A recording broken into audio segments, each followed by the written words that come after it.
Hi, everybody. I'm Will Kreth, founder and CEO of Hand Human Digital, based in New York City and Brooklyn, yay Brooklyn. But former longtime Bay Area resident. Great to be back in the area.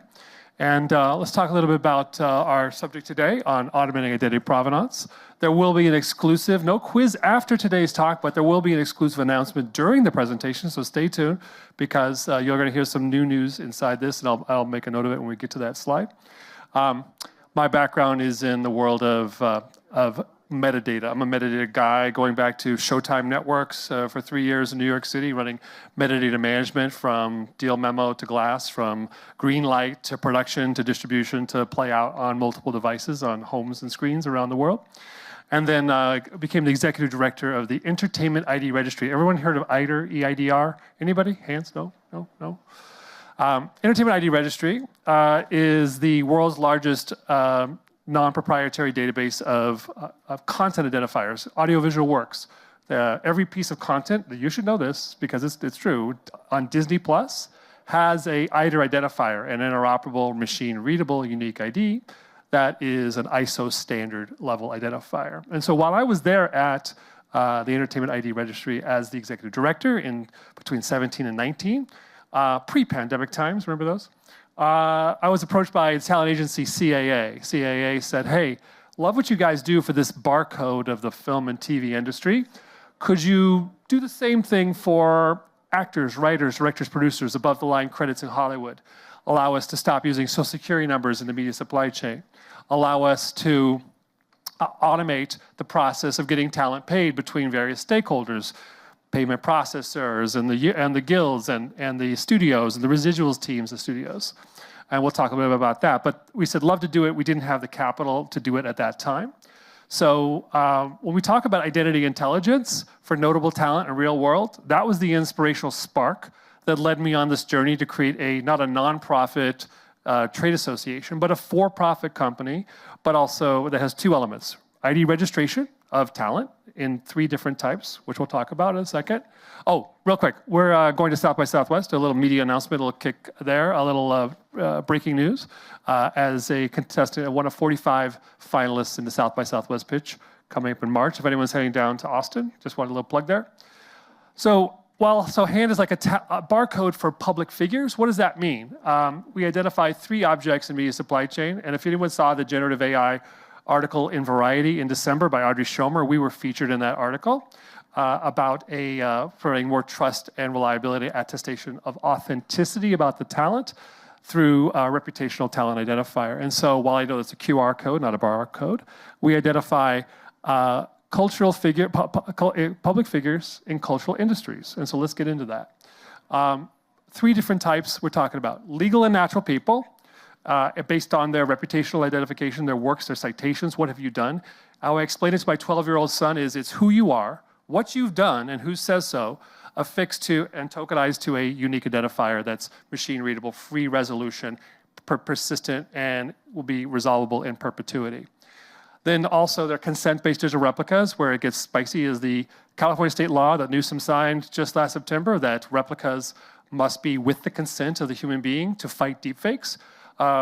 World Economic Forum just announced recently that the #1 threat to global society for the next 2 years, disinformation and misinformation ahead of climate-related disasters like fires and tornadoes and floods and hurricanes.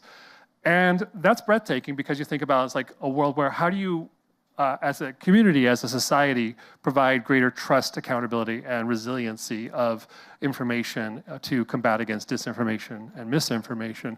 And then fictional characters, because licensing, Mr. Hanks licensed his voice to Pixar for Woody and Toy Story. So 3 different objects: the legal, the virtual, the fictional, identified by hand.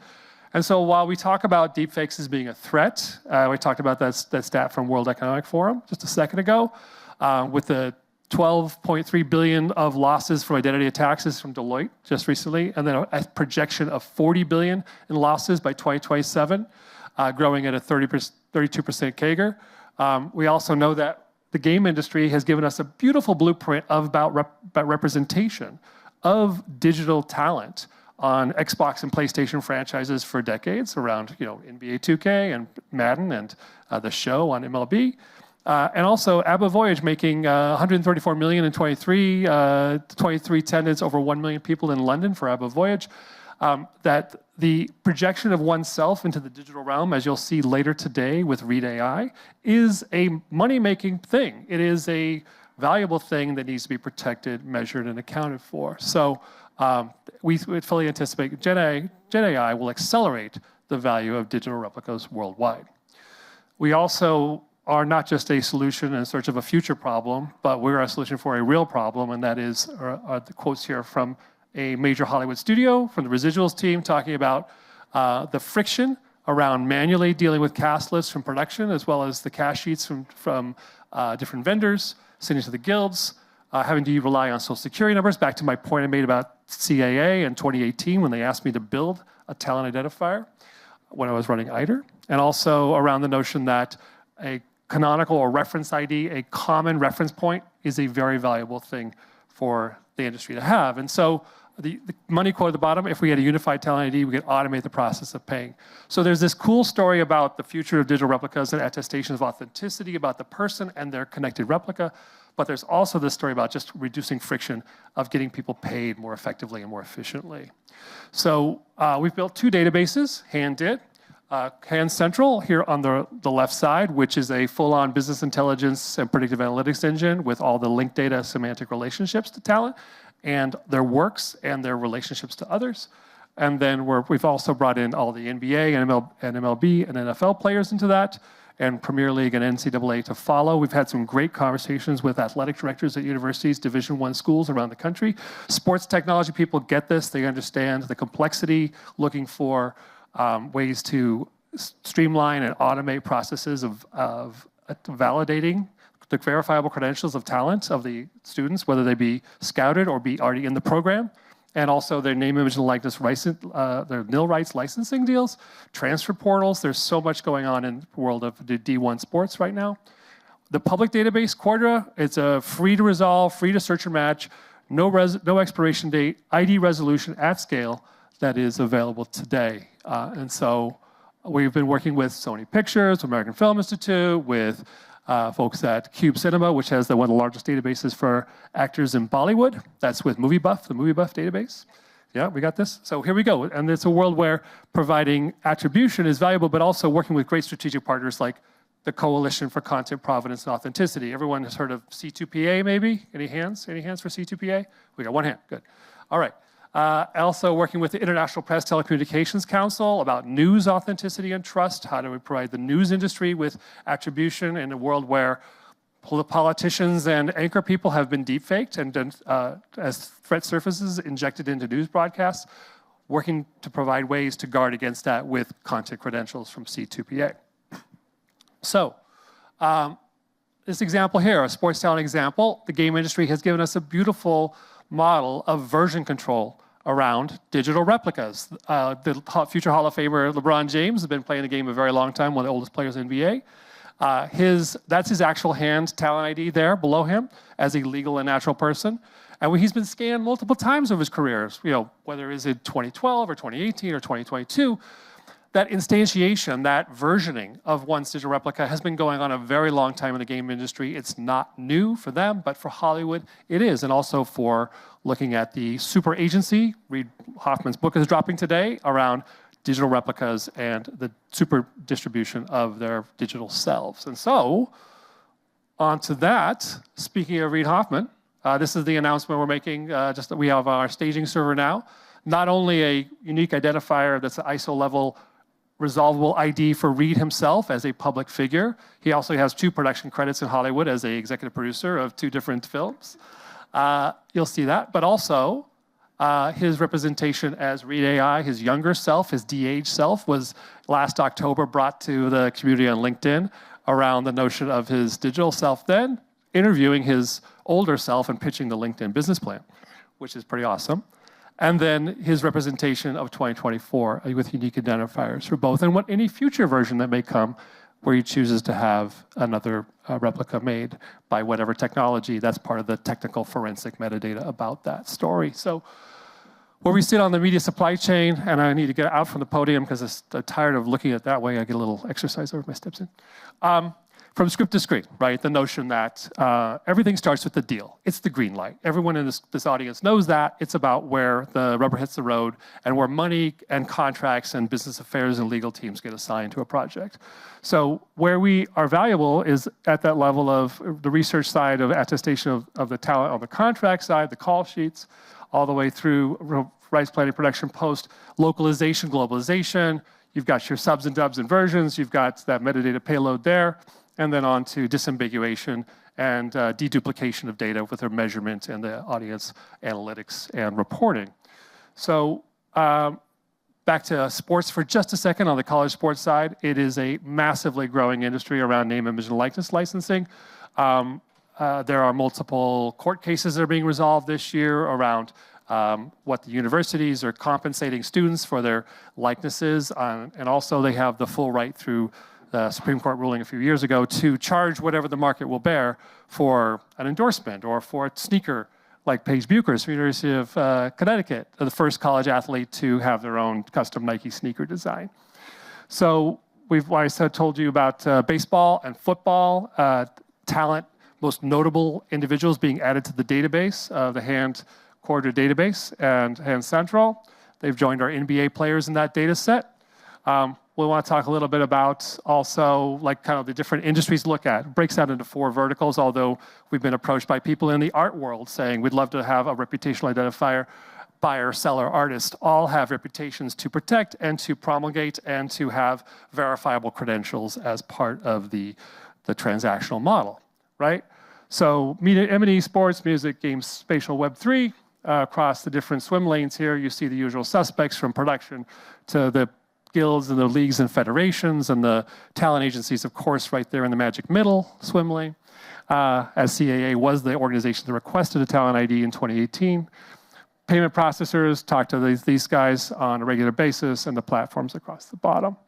So the font didn't quite do a nice thing here on me. But phase 1, it's always interesting when you move from one platform to another. Hand Central database for talent capture, enablement, and ID resolution of the talent. And then moving on to that API layer, which has that ability to provide protection against deepfakes, working with our folks, our content partners at C2PA around attestation through their content credentials, cryptographic metadata, watermarking, and fingerprinting as part of the package of chain of custody, chain of title of the individual. To also verify a consent-based, a legitimate digital replica, and how do you stand by that it is indeed part of the story that it was with their consent and utilized that way. And then on to the future where click, click, boom, sorry about the fonts. Handlytics is our business intelligence platform for Hand. We also, winners of the Knowledge Graph Conference, a while back around identity graph for talent. And the use cases there around, competitive analysis, research, the ability to have better information earlier in the life cycle of your talent scouting process. So the standing on the shoulders of giants, I see Craig Seidel's here, former Movie Labs gentleman, knowing that the book world and the packaged goods industry and the music industry, you could not have Spotify or Apple Music or any streaming platform without the ISRC code, that we stand with a great knowledge of the precedents set around machine-readable data, unique identification, unique identifiers, as a valuable part of the media ecosystem. And they help supply chains move faster as they move markets, they make markets. So, little shout out also with my former employer, IDER, Emmy Award winning, there in 2023. The DOI Foundation, of which they are a member, a registration agency. We are also, Hand is also a registration agency under the DOI Foundation, under their registration authority. They are an ISO standard. But that 1.3 billion ID resolutions per month, think of DNS name resolution. You look up a website, it resolves to a web page, comes back to you. That's a name to a number to a name, comes back to you. Hand is like an IP address for talent or like a barcode for talent, quite simply. So this slide is, this slide not working. that was a much bigger slide. iChart, not going there. But essentially, we also did a proof of concept this last year with folks from Paramount and ITV and SMPTE, and you saw Eric Weaver earlier from ETC Center, who's part of that project.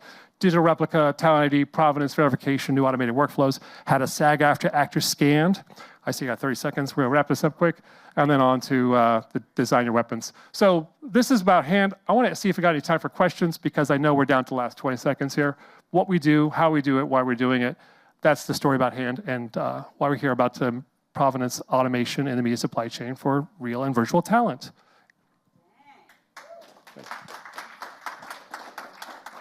I see we have 4 seconds. Thank you, Steph. I'll buy you a drink later. Okay. Anybody questions? Okay.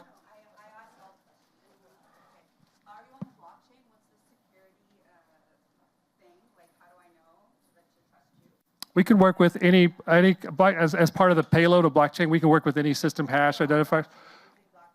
We are an identifier that can work with blockchain. We are not, blockchain is not our whole identity. So it's not locked. It's all good. All right. How do you request a talent ID, and is it free for broke-ass artists? Broke-ass artist. Okay. It's an emerging artist. It's a content creator. They're a 12-year-old YouTuber monetizing on videos of them petting their cat and eating ramen noodles. I like that. They don't have anything. Right. Right. So we're starting with knowing that one can't easily boil the ocean about the total addressable market of talent in the world. We're starting with the concept of highly notable, highly verified. How many databases are you in today? Essentially, is one of the first questions we ask. And that it comes down to saying we start with from a B2B model, because we're not going out B2C to start. Are you in 5 major databases? IMDb, Library of Congress, Wikidata, Wikipedia, ISNI. IMDb on steroids. Why aren't you B2C? We're starting with that. That is in the roadmap, but we're starting with B2B. Yeah, just trying to crawl before we walk and run. Thank you. Anyone else? Okay. Well, thank you so much for your time. We got one here, right here.